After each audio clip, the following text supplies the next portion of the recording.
All right, welcome one, welcome all. This is Michael here. Another episode of Science and Spirituality, and I have my lovely friend Ruby with me. Hi. Please introduce yourself to the world, Ruby. Tell us a little bit about yourself and your background, and yeah, just go ahead and say hi. Okay. Hi, my name is Ruby Lee Love. That's the name that I gave myself because I believe that God is love. And I believe that I should have a name that represents God. That's what I came up with, Ruby Lee Love. My original name is Rabina Lee Burdette. 10 years ago, I had a near death experience, and upon having a near death experience and coming back to life, I just didn't view things the same anymore. So that's why another reason that I gave myself the name Ruby Lee Love to identify with who I am today. On December 12, 22, it will actually be 10 years living on earth again. And I am very grateful for this life. A little bit about me and my background is I grew up in a very poor environment. We had no lights one half the time, no food, eating out of trash cans as very young kids. I remember up until the age of 5, we was living in the parks. I remember going from door to door in the snow, and no one let us in. It's one family that will always let us in at the end of the night. I don't know why we never went to that house first, but I know one thing, they never turned us away, no matter how cold it was or how long we was out there knocking on doors. I remember it's my mom, my father, and my brother's sister. And then my mom had another baby, which is my little brother. My father was an alcoholic, so my mother had it really hard trying to raise kids with a dad with a disease to addiction. My mother was not ever using drugs or alcohol or anything like that. Growing up in East Austin was not easy. It was one of the hardest things I ever have to do in life. And then after my mother and father, I guess my mother just got tired. I remember my father telling me one day she was gonna leave my dad and be with my stepdad. And oh my God, that went a whole nother round of addictions, negative behavior. It was hard on me. One of the hardest things I ever had to deal with when my mother and father separated, because I thought they was my world. My family was everything to me. However, I remember crying, being really sad. And my stepfather was just not a good person. I mean, I've grown to forgiving him and all the abuse he put us through, all the sexual abuse, physical abuse, name calling, drug abuse, so much that we had to go through with a stepfather that it turned me cold hearted. It turned me to the point to where I hated men. Um, I wanted authority. He had the authority growing up, so I chose to have the authority. So I became real strong-hearted to where you can't tell me nothing. I can do what I want to do. You know, I grew up with a misbelief about cultures. My stepfather always stressed that he hated the white man, and we had to live in a life like that. So he taught us to be racist. He taught us to hate different cultures. He taught us to work hard. He taught us to, you always got to go out there and work. If you don't work, you don't eat. If you don't work, you don't have a place to lay your head. But as much as he taught us all those negative things, one thing I can say is he did teach us how to work and survive on our own. So I can appreciate that. I lived like that, you know, being abused mentally, physically, sexually by him throughout my life until I reached about 14 or 15. And then I slept with a knife up under my pillow. And I said, if he ever come back in my room, I will kill him. And Wow. I seriously was gonna kill him. I Wow. believe he knew that knife was up under my pillow because he never came back in my room again. So I tried to tell my mother. She didn't believe me, or either she didn't want to believe me.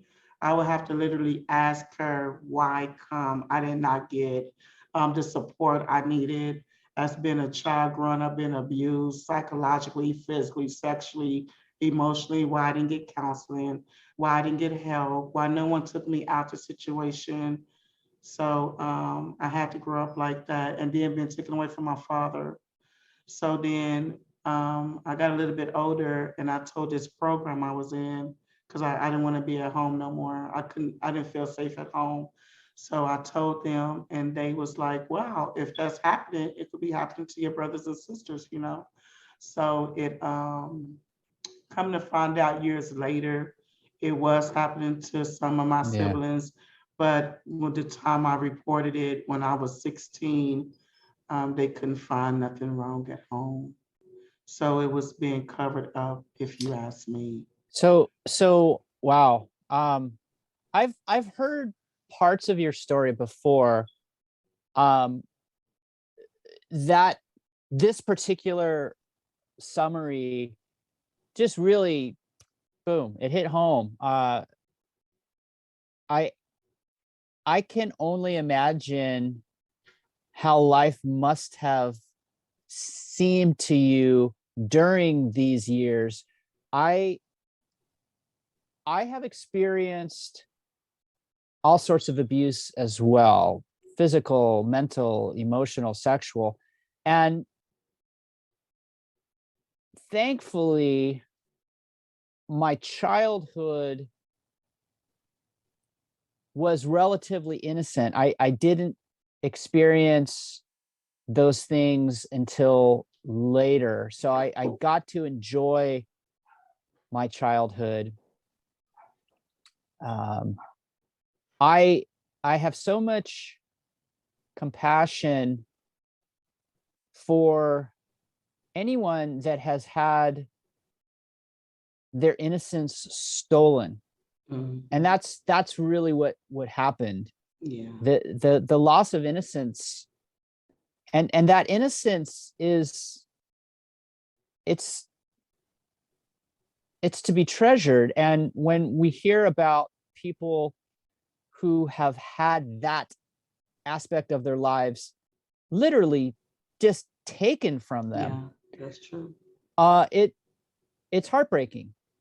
And your your recovery, not just battling addiction, but Mhm. your actual recovery is nothing short of a miracle, because it sounds like you've come to know that God did not betray you. God was always there. Yeah. And I don't know. Is that a fair assessment? Did you ever doubt God's existence, or did you No, did you did you kind of wonder why you had to go through these things?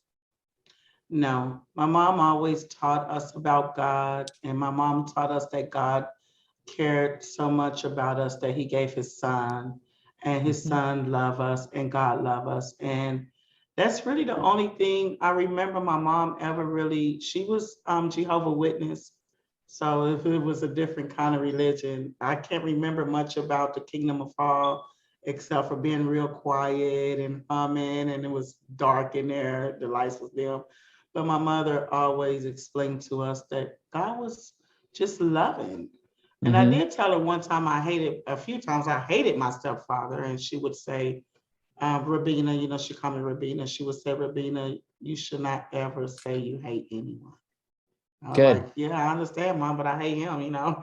See, Yeah, no, and I and had that no caring attitude at a young age. I hated him. I did. I hated everything about him. well, is it not, it's is it not perfectly human to experience those emotions too? I mean, we have this thing called free will, and we get to exercise it. And when we exercise our free will, we are sort of practicing using our minds and our bodies and our abilities to communicate. So it's not only reasonable to hate someone that would do such things to children, but it's part of the process. You have to recognize that you have sort of an inner power to, to be enraged. If you don't know how to tap into your rage and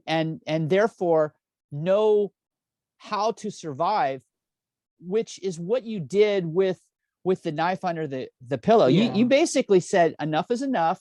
Yeah. You touch me again, you're going to find out what the business end of this knife is going to feel like. And I think your intentions were so strong that he probably did feel that energy, and it was intense enough to know not to mess with you anymore in that Right. fashion. Right. So I really appreciate that you did, however, learn the value of hard work.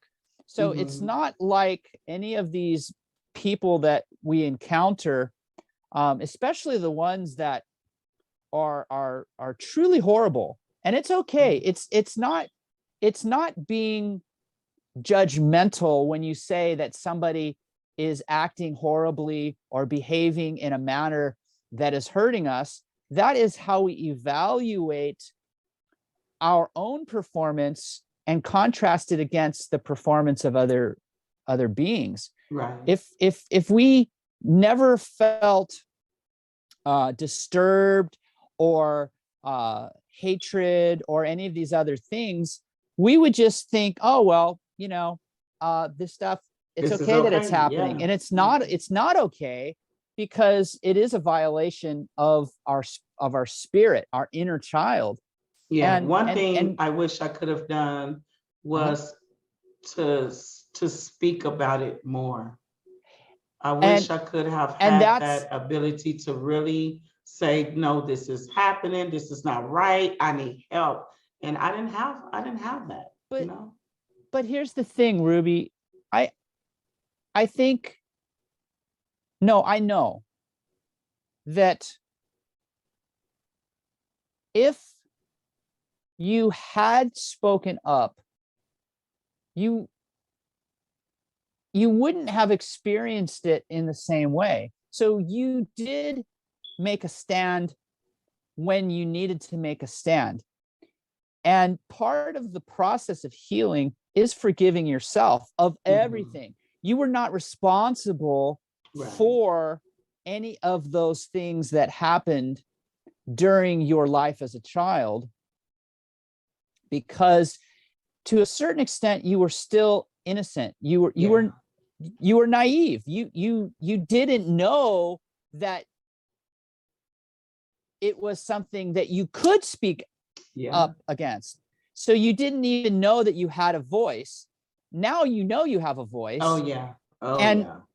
And part of your recovery is sharing your story, the good, the bad, and the ugly, with anybody that is also suffering in a similar fashion, whether it be drug addiction or any sort of abuse like you experience. So you are a very qualified expert in all of these psychological and emotional fields of learning, because all of these experiences were opportunities to learn how to know the difference between God's love and this really interesting concept of hatred and abuse and destruction and things that do happen in our reality. Yeah. And yet you never lost sight of God's love. Is that one other thing? I remember when I was younger, like maybe 9 or 10, and I tried to tell my mother. I don't think they believed me, because my stepdad would tell them, I just hate him because he's not my dad. And also a friend of mine, when I dealt with this about 10 years ago, because I always wondered, like, they didn't believe me. I didn't think I said anything. And she told me, she said, you did tell them, but no one did not believe you. And to any mother that may have a child that's saying this is happening, I hope that they could take my story and please believe their child. But not only that, my stepfather was a known child molester already. So he should not have even been around myself or any of my brothers and sisters. So I just Wow. sometimes, Michael, I know I can't go back and say, Mom, why? But sometimes I wonder, like, he was already a known child molester. He Yeah. shouldn't have been around us. And whenever I did speak about it, it should not have been brushed up under the rug, D- you Do know. you, do you know what I feel happened? I feel like, and it, you're not only allowed to ask these why questions, but it's important to know that the reason why your mom didn't want to believe it is because she actually did know it was happening, and it probably happened to her at a young age as well. So when people go through these experiences, Mhm. in order to make sense out of them and justify that it happened, one of one of a few things will happen. Either the one who experienced it will sort of go into a place of hiding and and Mhm. and and just suppress all of the experiences, and therefore anything that thing anything that happens that might be a similar experience, they're going to say no, that can't be. Yeah. Or they they sometimes actually reenact the things. Mhm. A lot of people that are abusive towards children were abused themselves, and in order for them to again justify it and make sense out of it, they recreate it, and that way it makes them feel like it's okay Mhm. when it's not. But Yeah, that definitely. that's that's an explanation. And then I think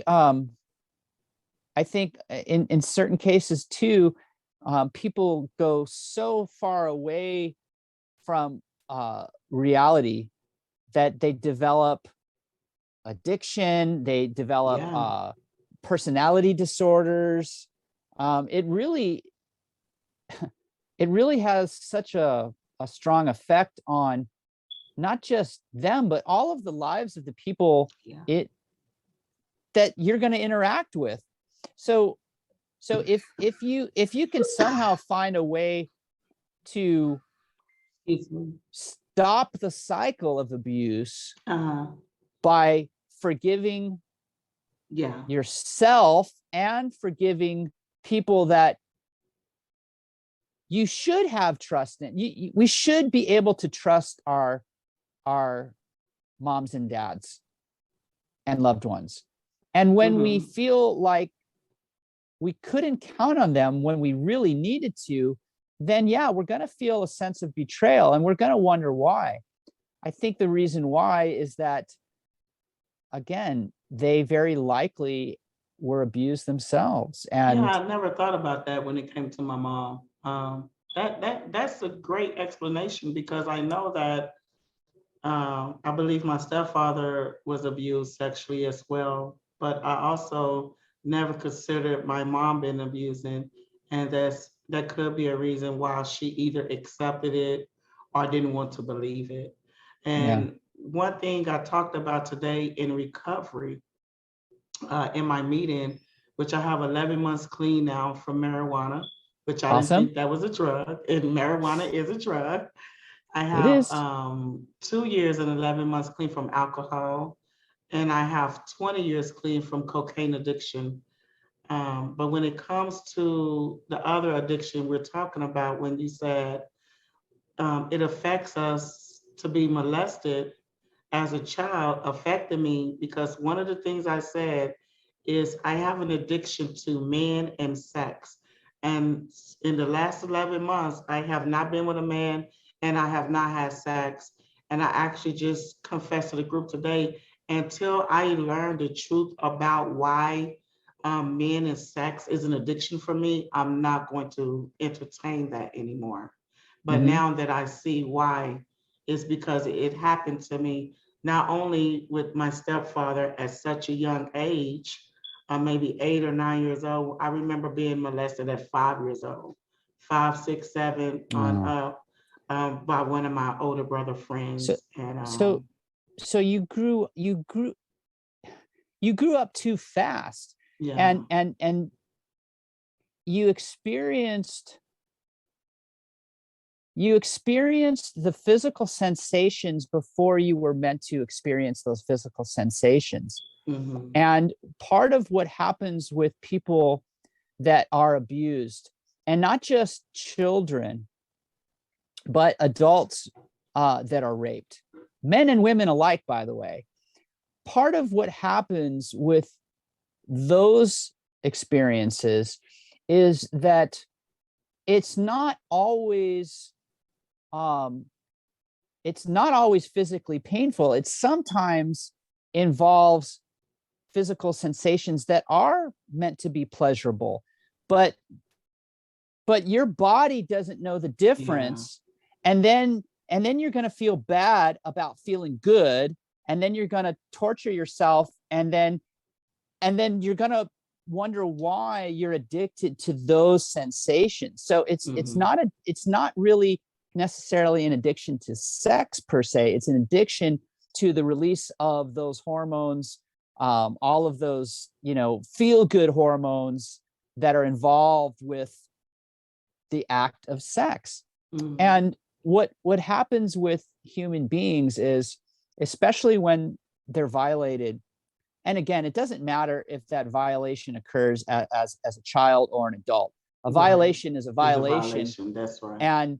and goes against the law of God.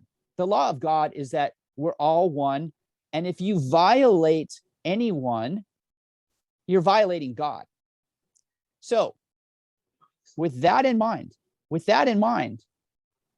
we can also know that causality reigns supreme. Now, God loves us no matter what.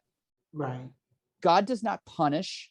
We always punish ourselves. So Mhm. if you think that your stepfather didn't suffer or is he still alive? No. Okay. And I before he passed, I've forgiven him and my mother, and Did you tell him? Did you tell him that you forgave him, or did you just forgive him in your yeah. heart? Um, Actually, he told me one time. He said, "I never meant to hurt y'all." Um, when he had a talk with me one time, I was older, of course. And he said, "I just want you to know, I never did the things your brother's accusing me of. Of course you did, because you did them to me." And Mm-hmm. then he said, "I just want you to know that I never meant to hurt you or your brothers and sisters." And I just let him know that I forgive him. I don't hold nothing against him, because I learned a while back that I had to forgive him in order to be free from what he did to me. And I didn't want to carry that no more. Yeah, So yeah. I That truly burden, forgave him so I could that's a be burden. free. Yeah, That's a so that's a when he burden did that we don't come need to talk to carry. me about it, I still just like, technically you're not being honest about what you did, number one. Number Right, two, I've already forgiven you. And number three, whatever he said really didn't matter to me, because I know what have happened. I know right, it was wrong, and I know right. I had let go of it already. Before he ever came to me, I had already forgiven him. Yeah, yeah. And that makes perfect sense. The power of forgiveness Yeah. comes from within. Hmm. And if you can forgive the one who trespassed against you, and those trespasses that we can call sins if you like, but it is really a violation Yeah, of it's a of of violation of your of our inner free child, will. of your free will, Yeah. correct? If you can forgive those who have trespassed against you, then you can forgive yourself. Oh, So, yeah, so, definitely. so I believe learned that probably fairly recently, if I, Well, there's certain parts of my recovery process. So going on up until 16, 17, 18, I abused sex, I abused men, I abused drugs, I abused alcohol. I didn't learn about recovery then. Up until I was 21, I became a full-time alcoholic. At 24 is when I started using cocaine, and I've always smoked the marijuana since I was a young age. But at 28, I had started having kids at 25. I had my first daughter at 25, my son, which was my second child, at 26. And by the time I was 27, my baby that was born had marijuana in his system. And that's when CPS entered my life. And when Child Protective Service entered my life, they specifically told me that I can't do drugs or alcohol no more. They're in my life now, but I still had that. You can't tell me nothing. You know, I could do what I want to do. yeah, Y'all don't run me. I had that still hatred toward CPS, toward culture differences, toward them telling me anything, and I didn't accept what they were saying. So by the time I was 28, I did lose my kids when I was 27, when my baby was born with marijuana. Not then. They let me keep my baby and my two kids, and I had five brothers and sisters that I took care of. It wasn't until my baby passed away, 6 to 7 weeks later, when my baby passed away, that's when they took my brothers and sisters from me. Um, they took my two kids, and my baby had passed. So CPS had me going through classes to get my kids back. I wasn't able to get my brothers and sisters back. Of course, my baby didn't come back. He was passed on. So that year, I did not really do what they told me. I just act like I stopped smoking weed because they're gonna drug test you. So I could stop smoking weed to take a drug test. I didn't never quit drinking. So even though I got my kids back, I should not have because I was still drinking like crazy and smoking weed like crazy. So 8 to 9 months later, the next year, I had to been about 28. That's when someone called CPS on me. And I was mad at them for years, but now I can look back and say that's the best thing they ever done for me because yeah, that was a life-changing event. When yeah, CPS entered my life that second time, took my kids and told me I would never get my kids back if I didn't change, I had no choice but to go to God, go to recovery, go to AA, seek help. I needed help. And that's when I first, for my own self, you know how they say you could give your life to Christ and things will get better. You could just say this, the prayer of being saved. Well, I really had to actually turn my life over to God. And going through AA, I had to work the 12 steps of recovery. So that was 16 years ago. My son that's born now, he's 16 years old. So I had lost my kids for 2 years and a half. Their grandmother ended up getting them, and I love her to death. I could have sworn she hated me. I said so many bad things about her, and I have to make amends. I've thought about my mom and them, but now I'm thinking about my kid's grandmother, who I could have sworn hated me. I talked so bad about her, but when it came down to it, she was the one that stood in line for me when it came to my kids being taken. And she took my kids in. She took care of them. She did everything Child Protective Service told her to do. And she walked with me for those 2 years and a half until I was able to gain full custody of my kids. And when I did, she stayed in our lives. My mother had already passed, so she was like a mother to me, a grandmother to my kids, no matter if they had the same dad as her son or not. She just loved these kids up until she passed on. So I'm going to make public amends. I apologize, Sheila. I love you and thank you. And I was wrong about you. hmm, So, well, I never did even consider her until now that I'm going back over the story. However, I first went through AA and did the 12 steps. I did the forgiveness. I did that through AA. Then I went through Celebrate Recovery, maybe 5, 6, 7 years later after AA. I went through Celebrate Recovery for 2 whole years. And in those 2 years, I remember doing the 12 steps, doing the forgiveness, making amends, doing everything I'm learning now. But the only difference from then and now, I didn't listen then when they said you could never go back to using. You need to stay connected to recovery. You need to stay connected to your sponsor. You can never forget you're an alcoholic. So I learned that 16 years ago. The difference now is it's a matter of life or death. If I go back to using, I'm going to die. I know that for sure. It's not nothing that I've dreamed. It's not nothing that I think I know. I heard 3 years ago the voice of God tell me in the mirror. I was by myself in the bathroom. You can either keep drinking and die or stop drinking and live. I heard that voice so clear. I haven't had a drink in 3 years. And last year, I heard clearly. I didn't hear it. I felt it. I don't know if you remember the post I put on Facebook. And I was saying, I feel like I hear my lungs telling me not to smoke no more. My body is telling me not to, but I really want to smoke. A lot of my friends on Facebook were saying, you know, you need to quit smoking. Your body done had enough. You can't do it no more. My lungs was closing up, my chest, my heart, and I've already experienced it dying 10 years ago. So therefore, I knew for a fact that I was going to die if I would have kept smoking. So this time, other Narcotics Anonymous is not like Celebrate Recovery. It's not like Alcoholic Anonymous. Narcotics Anonymous says you have to stay away from any addictive behavior.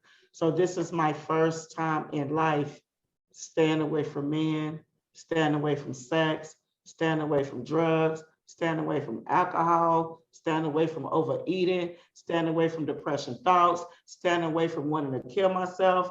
It goes on and on. You know, Narcotics Anonymous is a broad thing of addictive behavior that will take me back if I don't listen. So that's why it seems new, because Narcotics Anonymous is new.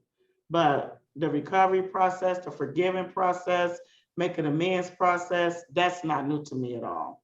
Just doing it the NA way is new, which is working for me.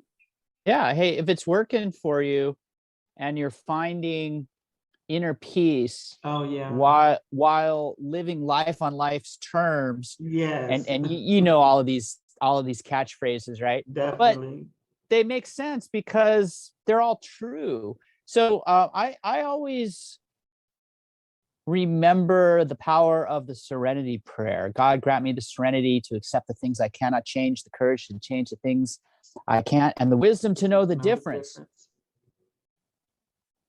So I might have misquoted that. The courage to change the things I can. I think I said can. Know the difference. Courage to change the things I can change, and the wisdom to know the difference. So it's always a matter of awareness of your present moment. And then just if you're confused, just ask God. Let go, let God, and surrender your will to God's will, and then become a servant. And be of service by simply being observant and paying attention to how you're feeling about what you are observing. It's so simple. Yeah, now it is. But, you know, working those 12 steps, like admitting that my life was unmanageable. You know, recently, I didn't even realize that my life was unmanageable. Believing in a God that could restore me to sanity. I just totally forgot everything. I don't know why, when I had such a strong support group, especially in Celebrate Recovery. Well, because after Celebrate Recovery, I ended up getting married. And of course, I'm not blaming my ex-husband. much love and power to him. I forgive him for everything too. But it was after the marriage that took me down a dark path, and I wasn't connected. We have to stay connected. When we are in recovery and addictions, we have to stay connected. I did not Yeah. stay connected to my Celebrate Recovery group. I didn't stay connected to church. I stopped going to church. I go to church now. I'm in recovery now. It's so much more to life today. I do feel that inner peace within me. I even after everything we just discussed that I've been through, I have peace with it all. I have no grudges, no anger, no hurt, no pain behind any of it. It's just allowed me to be the strong being that I am today. But I could be strong with respect, especially to other cultures. Let me tell you, when I stopped being, um, I hate to say racist because I love all cultures, but when I had to accept the white culture, it wasn't in jobs and school and things like that. My daughter, not my sister, my daughter turned about 18, and her second boyfriend was a white young man. And and I had always taught my kids what my stepfather taught us, Right. no interracial relationships, Right. So I taught them that, and when she brought him home for me to meet, like, oh my God. I said, baby, you sure is white, ain't you? You real white. And he laughed and I laughed. And I said, baby, give me a hug. Yeah. And that was the moment that I really understood that color is just who we are. It don't Yeah. make us different from one another. And I No. just loved him so much.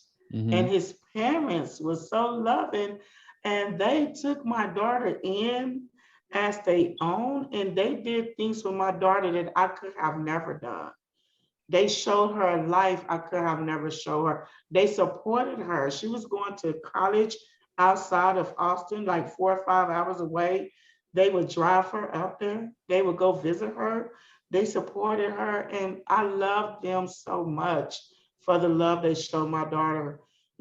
So we was taught a certain way, but I have a lot of white friends too, and they have always been there to support me and my children. One of them has been in our lives for the last 20 years. He's my son's mentor, him and his wife, and they have helped me so much too. So, my It's awesome. stepdad did not teach us the right way. We didn't grow up knowing the right way. The right way is we're all children of the rainbow and we're all here Yeah. together, Yeah. and we all come from the 100%. earth. I was driving today and I seen all this white dirt. It was all Right. white. And I'm Right. like, how dare they say white people don't come from the earth? Look at the white dirt. I see white trees, and it's just like, wow, we're all from earth. Mother Yeah. Earth loves us all, and Mother I, Earth I don't make a difference on what no, culture is what. no, We all no. could hug them trees and feel that Yeah. sunshine and look at them beautiful stars and them waves of water and eat off of the trees of the earth, and just the earth love us for who we are, not for what we look like. That's So exactly right. I I love don't know that. how I got That's on that, but I beautiful. just wanted to clear No, up no, that that's I'm not culturistic at all. I love yeah. everyone. No. I know that about you. I've always felt that level of love is it begins with respect, and part of your journey is one of recognizing that we are supposed to respect our elders even when they're not doing such a great job of teaching us the difference between right and wrong, Mhm. and to be able to forgive people that do these very disturbing things. It's a skill. Yeah. It's a gift, because the Mhm. truth will set you free, and you Oh know yeah. that, Oh, and you also definitely. you also know the power of forgiveness means that you no longer have to carry that burden Yeah. of judgment, where you think you have the ability to determine another's level of suffering. No, Yeah. they determine it. They Themselves. create it themselves.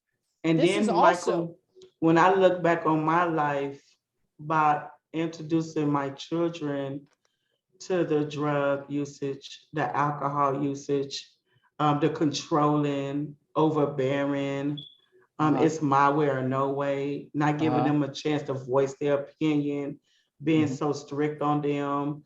And then look back at, I had 5 kids that I gave birth to, and 2 of them are in heaven. And Right. I would hate for my kids one day to say, I really hate my mother because of her. My brothers passed away because she Yeah. couldn't stop using. I got 2 brothers in heaven. So Yeah. that's one thing they teach us when it comes to forgiving. You forgive those that trespass against you, because one day you're going to need others to forgive you for the wrong you're doing. And you also are reminded that others may not find it in their hearts to forgive you. They may also experience hatred and resentment, and that's okay too. And yet you don't have to do anything other than love them anyway, because that is the lesson. It's to love all, no matter what. And yet we're also allowed to use discernment. We're allowed to control the flow of information. We get to decide what we like and what we dislike. And we don't have to remain in these conversations where people are dismissing our beliefs. And this is sort of a fairly new phenomenon. I call it spiritual abuse. When somebody tells you that what you think is wrong, or that your beliefs are dangerous or wrong. Ooh, Michael, I used to do that to my brothers and them. Now, my brothers and them was woke way before me. And when they was awakened to, this is a religion-based society that you're living off of versus this is how I'm living. I used to be like, you're gonna go to hell, you're gonna have to go to church, you gotta read the Bible, this gonna happen, that's gonna happen. I used to be that person. And now it's like, wait a minute, I can't tell nobody that I don't even believe in hell now. Now you know the difference between telling somebody what to believe and how you think they should feel about reality and God, for that matter. You're now letting them come to their own conclusions. Because one thing we learned in Narcotics Anonymous is to God, we talked about that today, it's to God of your understanding. Whatever your higher power is, whatever God, that's you. Who am I to tell you what to believe in? So I might need to apologize to my brothers and them for that too. But they different now though. They'll be like, oh, Ruby, remember? Well, they don't call me Ruby, of course. My family still calls me Bina. Excuse me. But they'll be like, remember when you used to tell us we had to go to church or we was gonna go? Now you're talking differently. Now, did you have a spiritual awakening or what? Like, well, and absolutely. So the difference between thinking you know what is really happening versus how you feel about what is actually occurring is how you are able to reconcile these things that seem like paradoxes. So, for example, if God loves us unconditionally and loves us perfectly, how is it that God allows for evil to occur? Why doesn't God intervene? Well, the reason is because the most loving thing that God can do is provide us with the opportunity to live as a free will spirit. So it's a matter of understanding causality. God doesn't have to punish us because we will always punish ourselves. And once we recognize that we have the ability to love all, now we're talking a whole different ball game, because now it becomes a matter of just experience and practice exercising your free will, knowing that you have the ability to influence and inspire and encourage others in a way where you don't tell them what to think, what to believe, Yeah. or how you think they should feel.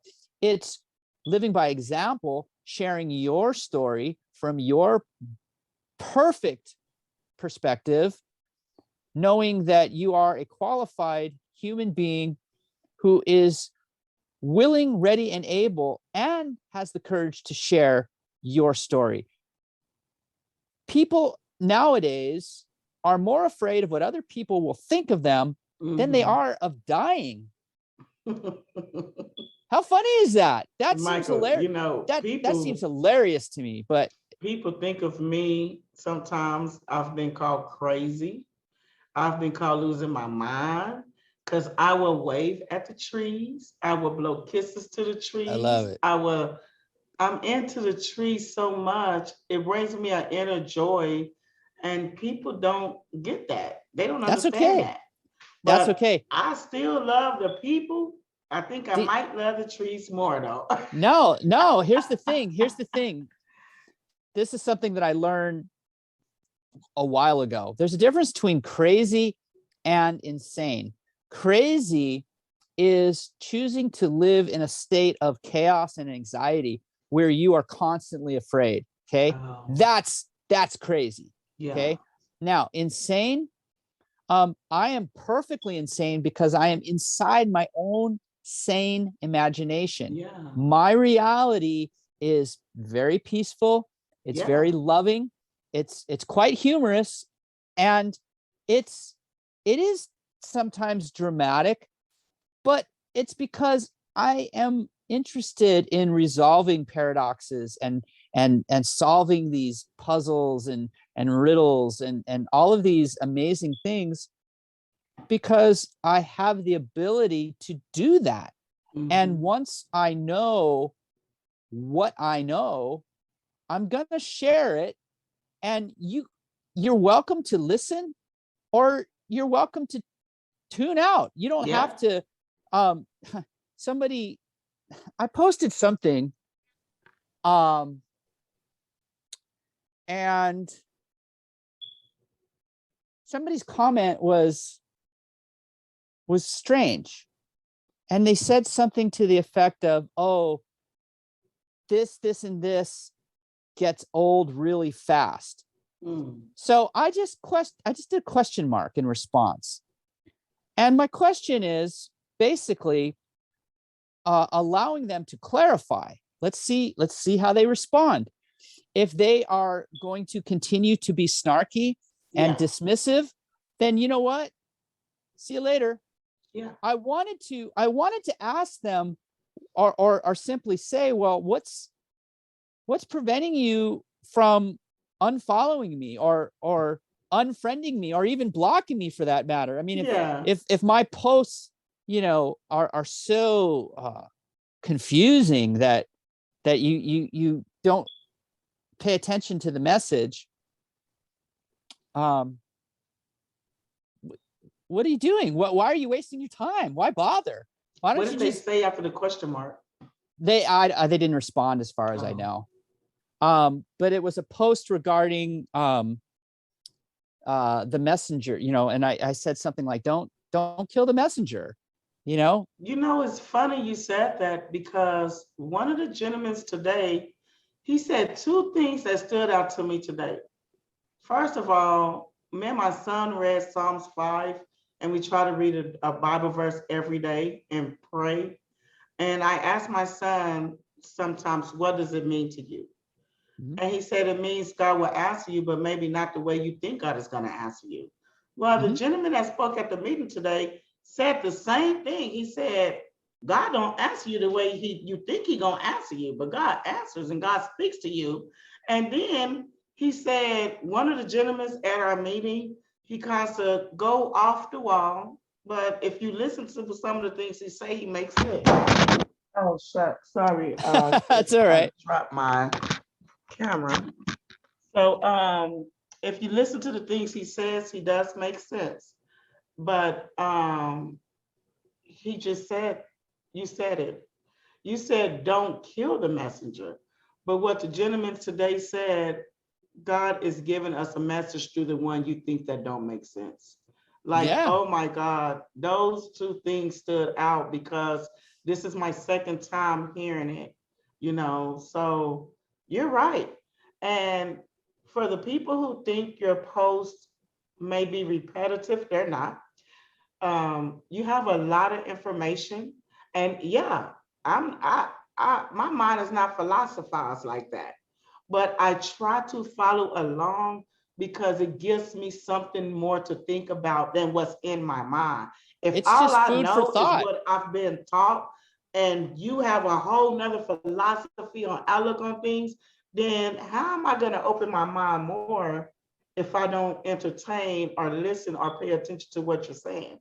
Yeah, I I've don't. never learned philosophy until I met you, but I had a teacher in my fall semester in morals and ethics, and that's when I started learning about philosophers. And Mhm. I'm like, I love the way a philosopher thinks because there is no open end. There's no, this is it and that's how it's going to be. It's not Mhm. that. No, it goes into details and then details and then this and that. And it opens your mind to, there's, like you said, thousands of possibilities. No, you say 8 million possibilities out there. Well, 8 billion. 8 billion human beings all perceiving reality in their own unique manner. And Yeah. each one of them is a piece of reality.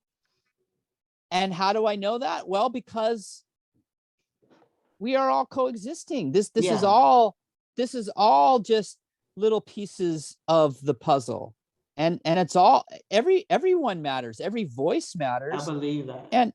And for those that don't understand that, it's because they're still discovering Yeah. that they matter. Yeah. Yeah. And then another gentleman, I'm gonna say his name. I don't know if you're friends with him on Facebook, but he taught me a lot of things before now on how to see things differently. And his name is David. How you spell David last name? I can't think of how to spell it, but it's like Lyal or Llal. David Lyle. I can't think of his last name, but him and Frank Chandler.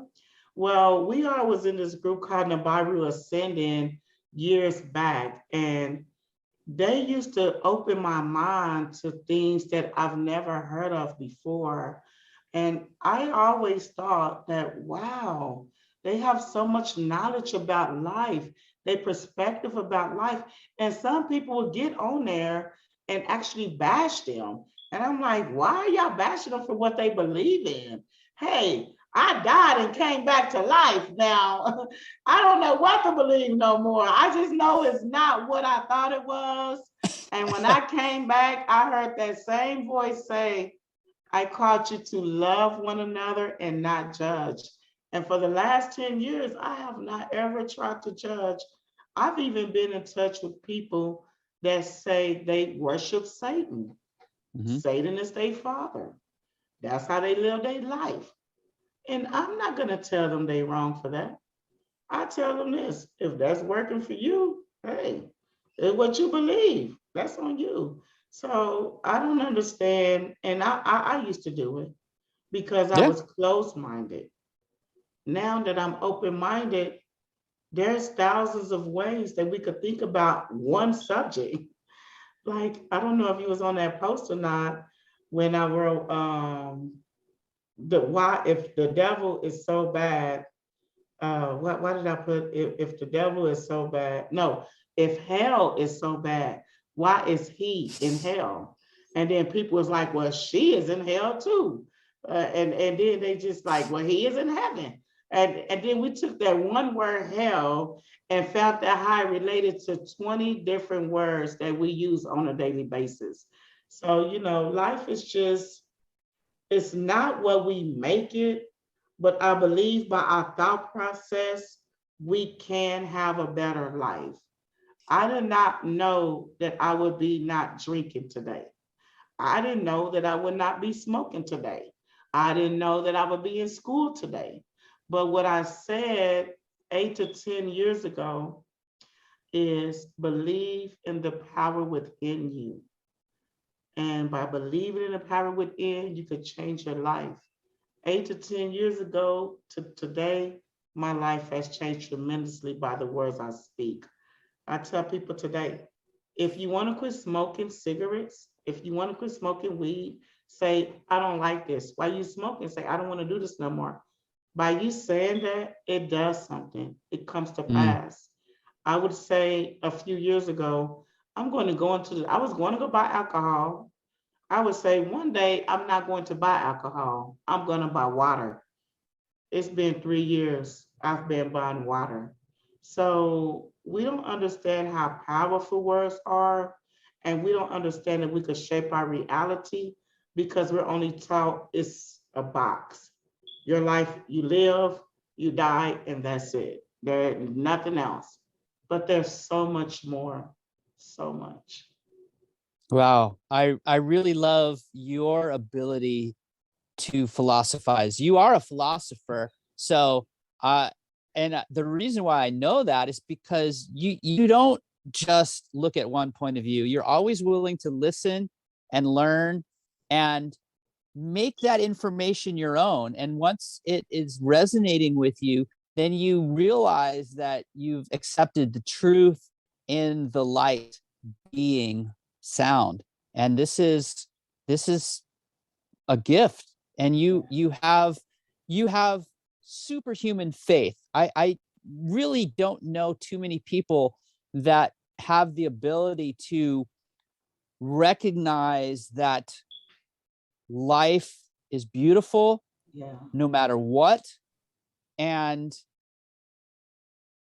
you're truly gifted, and I'm honored to know you, and thank you so much. Do you have any final words? I'm gonna wrap up our session for today, and we'll certainly have more of these in the future.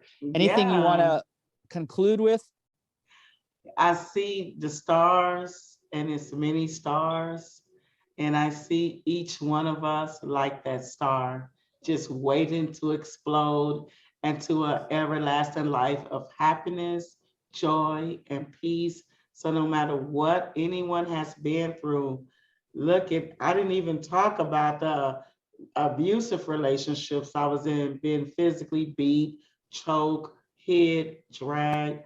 I didn't talk about none of that, but I have been through a lot.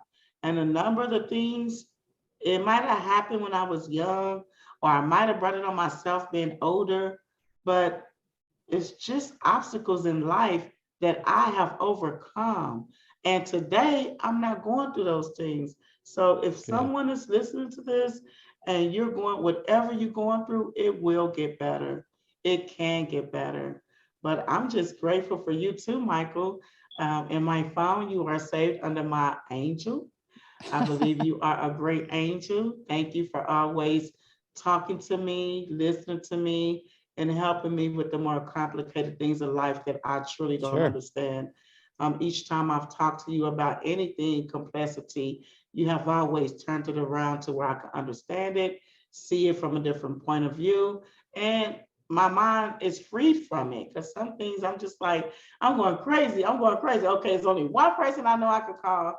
So, Michael, you're just a blessing to all of us on earth, and thank you so much. No, thank you. Appreciate this beautiful moment. We had the opportunity to exchange information, share parts of our history, and our stories are mysterious. We're still learning and Yeah. and evolving, and it's such a joy to know you. And I love you, Ruby. Thank you so much for everything. Keep on shining brightly. You're a superstar. All right. I love you too. Bye, Michael. All right. Bye now.